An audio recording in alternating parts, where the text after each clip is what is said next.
As you may know, Augustus Caesar was the first emperor of Rome. However, you may not know the intricacies of his ascension to rule. Come with us as we explore the intricacies of his ascension.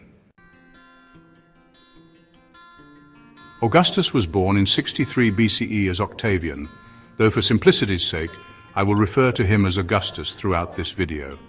His family had been involved in politics, and his father was elected as a senator and a praetor. However, notably, his great-uncle was Julius Caesar. His first public appearance was at the age of 12 when giving a speech at his grandmother's funeral, who was Caesar's sister. A couple of years later, Augustus was given the position of pontifices, meaning a member of a college of priests. He accompanied Caesar in some of his activities, such as military parades and military excursions, for example, Spain. When Augustus heard of Caesar's death, he was studying military strategy and other academic subjects in Albania. Since Julius Caesar named Augustus as his heir and adopted him as his son in his will, upon hearing about Caesar's death, Augustus rushed to Rome to secure his political power and monetary assets left to him by Caesar. This caused issues with Mark Antony since he thought that he was Caesar's rightful heir. The Senate feared Mark Antony's dictatorial ambitions and as such sided with Augustus and instituted him as a senator. He continued to gain favor with his great-uncle's old soldiers and military officers. Even though he was not emperor yet, this gave him enormous power because of the army he could command. The confrontation between Mark Antony and Augustus didn't come to a head immediately. They created a triumvirate rule with Marcus Aemilius Lepidus, a successful general and politician. They were given a 5-year dictatorial reign together to restore order to the empire, which had fractured after Caesar's death. Then they drew up a list of political enemies and had them executed. This list included 300 senators, around half the Senate, and 2,000 equites or Roman knights were killed in this purge. After a while, the empire was split into 3 parts, the west to Augustus, the east to Mark Antony, and Lepidus was forced into North Africa. There was a renewal of the triumvirate in 37 BCE, giving them power for another 5 years, until 33 BCE. In 32 BCE, the triumvirate ended, and the tensions between Augustus and Antony continued to rise. Eventually, Mark Antony divorced Octavia, Augustus's sister, and this only soured their relations even further. Because of the tensions between them and the power that Augustus commanded, Mark Antony fled the empire to Cleopatra in Egypt. Not deterred, Augustus simply declared war against Cleopatra as a proxy to declare war on Mark Antony and levy the full might of Rome's military on Mark Antony. Thus, the civil war began. Cleopatra and Mark Antony joined forces and mobilized their fleet to defend the Greek coast. However, they were crushed by a combination of Augustus and Agrippa, one of Augustus's trusted friends. Only a fourth of Antony's and Cleopatra's fleet made it back to Egypt. And although the rest was decimated, the pair of them managed to flee to Egypt. Knowing defeat, they took their own lives. Augustus made his way to Egypt, and when he got there, he killed Cleopatra's son, who had been ruler at the time, and annexed Egypt.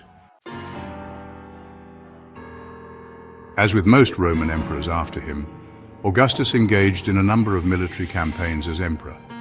An interesting thing that he did, though, was that he actually made the army much smaller, signaling a time of peace in the Roman Empire, except the frontier borders. Under Augustus's reign, the empire was expanded in Germany. Judea, a province containing parts of modern-day Palestine and Jerusalem, was also annexed. He also expanded the northern borders of the empire in the Alps and in parts of the Balkans. To maintain his power as emperor, Augustus maintained a powerful propaganda system throughout his time as emperor. He frequently used deities to accompany himself in propaganda to try and secure his power. He also tried to use propaganda to make himself seem divine. Augustus proclaimed himself a descendant of the gods, and his divinity is what kept everything together. It was the central statement that kept Augustus's propaganda going, and by extension, what kept him in power. A lot of Augustus's propaganda was built on repetition, and one good example of this is coins. Even though they are small, they have incredible reach and volume, and the imagery on them digs itself into the country's psyche. He also made sure to link himself to Julius Caesar. Shortly after Caesar's death, Augustus began calling himself Caesar to forge the connection. He also minted coins proclaiming himself the son of a deified Caesar. Frequently, Augustus minted coins with images of his success to capitalize on their reach, making sure that the whole empire knew of his successes, not just people in word-of-mouth range. Some of Augustus's biggest changes as emperor were tax-related. He established large tax revenues from the provinces of the empire. He also started the process of minting far more coins than had been minted previously. The increase of money in the empire fueled economic growth and staved off money shortages. He established many civil services, including a police force and a fire brigade. Augustus was also very intelligent in how he held his power. He never outright made himself dictator for life, but slowly and in a hidden process cemented his and his family's power for the future. His first move was to gain control of the three regions containing most of Rome's military personnel, Syria, Spain, and Gaul, giving him effective control over the country if he mobilized his forces. Augustus was also able to influence who could oppose him by having near total control over who was appointed in charge of other regions. He was also able to control who was appointed consul. It was around this time when Augustus changed his name from Caesar to Augustus. He even continued the tradition of his great uncle by naming a month after himself, August. He continued inching towards absolute power, making himself more and more like an emperor than just a powerful man. His reign was the start of a long line of emperors lasting till Romulus Augustus for the Western Roman Empire in 476 CE, and in the East, Constantine XI Palaiologos in 1453 CE was the end. Thank you for watching and subscribe for future uploads.